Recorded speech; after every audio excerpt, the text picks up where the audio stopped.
I guess the approach I'm going to take this morning is to critically discuss some of the promises and challenges of widening participation. My interest in research in widening participation across access and equity grew out of my professional career as an educator, a teacher, a principal, a director, and then my doctoral research. And it's currently being enhanced by the National OLT project Francisca referred to in her introduction.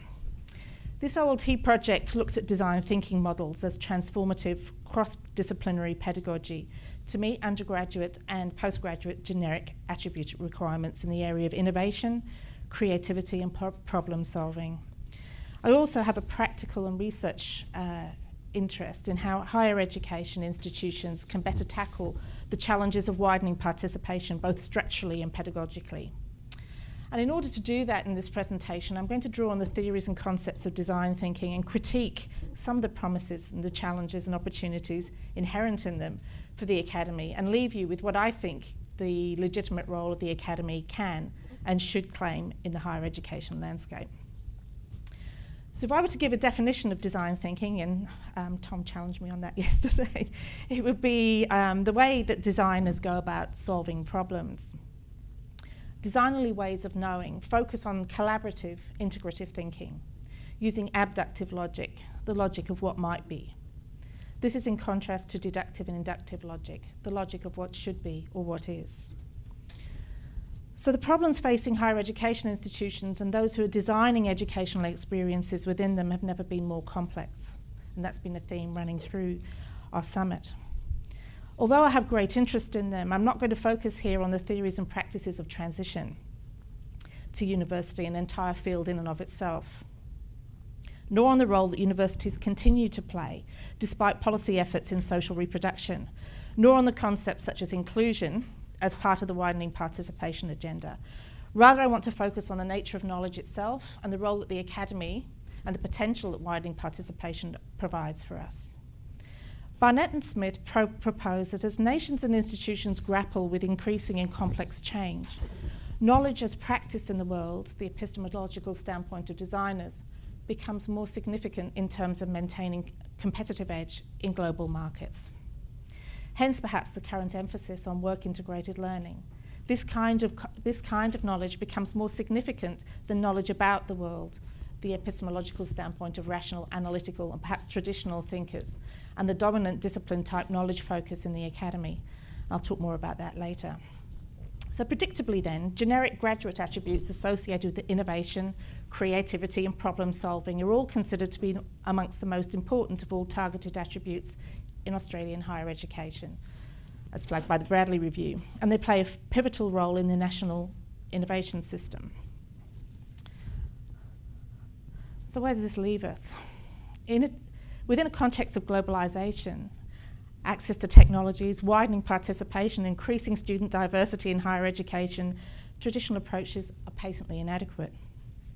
The academy can no longer stand as the unchallenged repository of higher and new knowledge required for innovation in a rapidly changing world.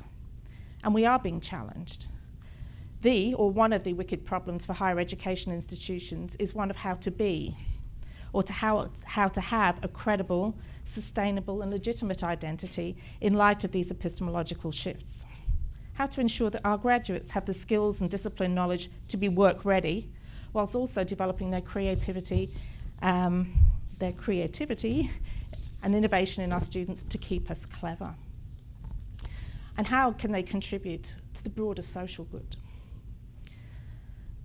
The duality and identity crisis can be seen playing out in universities of Australia, their recent press releases. You may have seen this, the boost to graduate employment. The plan means university graduates gain the work skills they need to make the best use of their up-to-date knowledge and prepare them for the workplace. Employers benefit by better utilising skilled, productive workers. These are the practical elements that help foster a flexible economy, able to generate and take advantage of the latest knowledge, innovation and research. So that was their press release. Closely followed by keeping us clever. Underpinning every successful nation is a highly capable university education and research sector. The economy of the future is dependent on universities producing graduates with the right skills. It will rely on university research creating the new products, industries, technologies, and finding solutions to problems we are even yet to identify. Therein lies the rub. To create new knowledge, innovate and find solutions to problems we have not yet encountered requires more than a defined and temporally static set of skills. Tony yesterday referred to the corporatization of higher education, and I agree. It puts higher education into the domain of the private rather than the public and social good. Let's go back to some of those graduate attributes. Graduate attributes have been defined by Barry as the skills, knowledge, and abilities of university graduates beyond disciplinary content knowledge, which are applicable in a range of contexts and are acquired as a result of completing any undergraduate degree. And I particularly like Barth, Smith, Stein and Swan's comments that these attributes or qualities include critical thinking, and I think perhaps that's a domain that's becoming contested and confrontational. Intellectual curiosity, problem solving, logical and independent thought, communication and information management skills, intellectual rigor, creativity and imagination, ethical practice, integrity and tolerance. Debates in the conversation recently, and I'm also referring to John Brennan here, they illustrate some of this apparent polarity. Universities of Australia are trying to navigate between these two different kinds of identities. Here are some examples. John Brennan stated in the conversation, 17th of March this year, the Universities of Australia initiative sets out a perfectly reasonable set of objectives for the way in which higher education can help prepare students for their working lives. But much will depend on the interpretation and on recognising who, higher education or employer, is best equipped to contribute what. It goes on to say, the Universities Australia initiative seems to focus on vocational training to improve graduate employability. This needs to be interpreted quite broadly. All higher education is vocational in the sense that it can help shape a graduate's capacity to succeed in the workplace. Go back to the conversation again, and two comments, one from Gavin Moody and the other from Simon Marginson. Gavin Moody stated that universities are expanding work-integrated learning because they believe it enriches students' learning. It makes graduates more employable, and it responds to employers' wishes.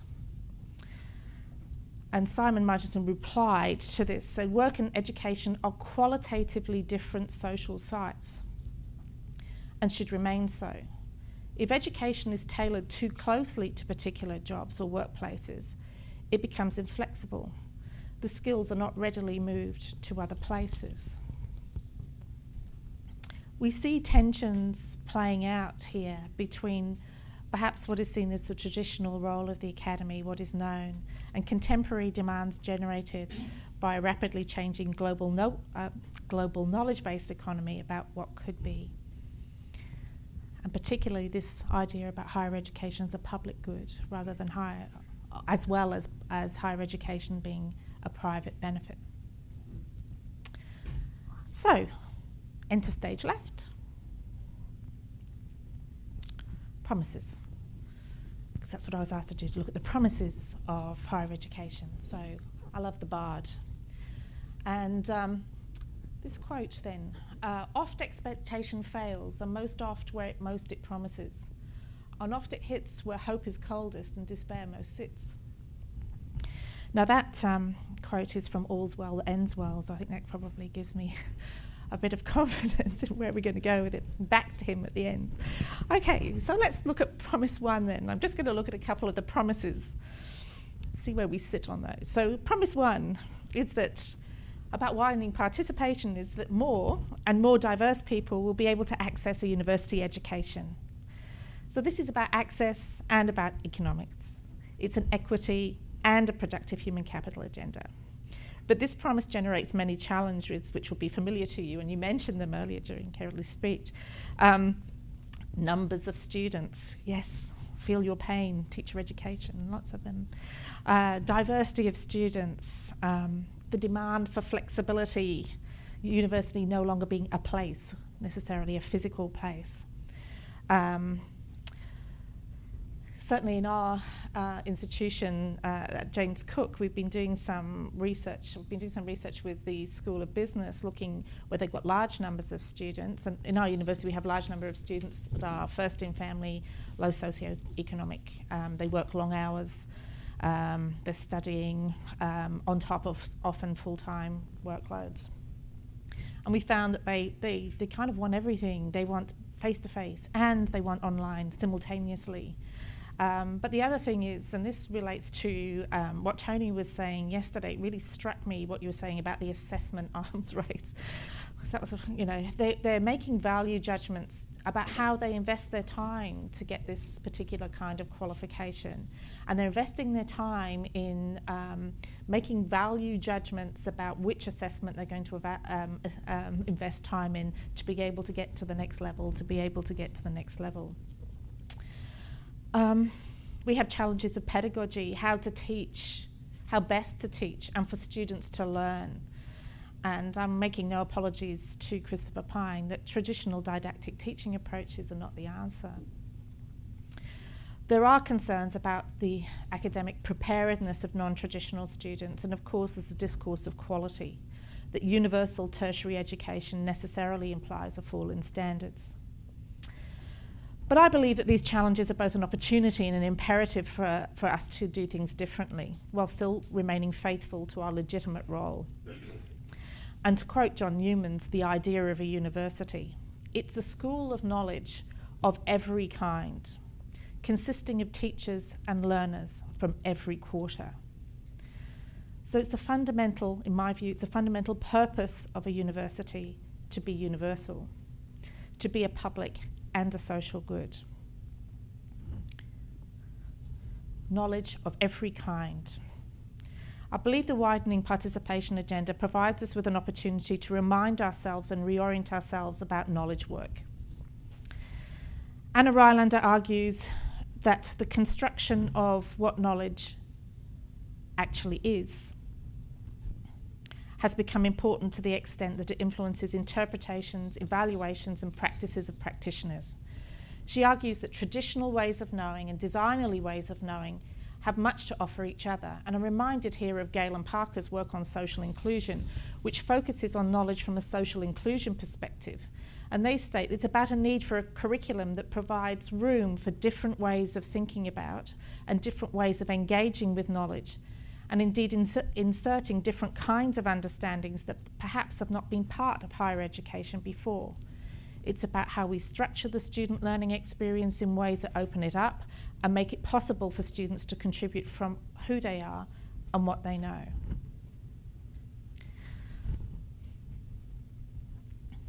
So that brings me to the second promise I want to talk about. And the second promise is that a university education provides individual and societal benefit. Now specifically, and we know these statistics, individuals who complete higher education earn more money, they live healthier lives, and contribute more socioeconomically to society. On average, degree holders will earn twice as much money over the period of their working lives, are much less likely to be and remain unemployed than non-degree holders, and graduates draw fewer benefits, pay more taxes, and buy more goods and services. Employability has been a strong message from Universities Australia and is a promise for more and more Australians to access society's goods. But I think this individual benefit proposition is both a powerful driver of demand and a powerful argument for equity. The individual benefit proposition is most strongly felt at an individual level during higher education. And again, I'm reminded of Tony's comment yesterday about this assessment, if that's all what education is, or higher education is seen to be. And that individual benefit is also seen immediately on graduation to be this work ready to get that first graduate job. But we shouldn't deflect our attention away from the longer term importance of more generic attributes, both as an individual and a public good. And I think it's helpful here to define skills, the ability to do something well, and attributes which are less tangible, a quality or feature regarded as a characteristic or inherent part of someone. Again, I'm going ahead of myself. Graduate attributes have been defined by Barry as the skills, knowledge and abilities of university graduates beyond disciplinary content knowledge, which are applicable in a range of contexts and are acquired as a result of completing any undergraduate degree. And let's go back to those attributes or qualities that Barth and colleagues spoke about.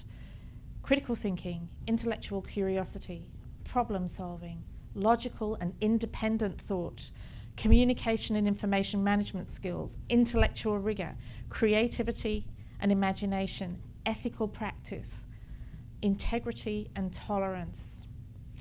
These are not the attributes and qualities of a corporatised world. These attributes are critically important, not just for Australia's economic future, but also for the broader social good.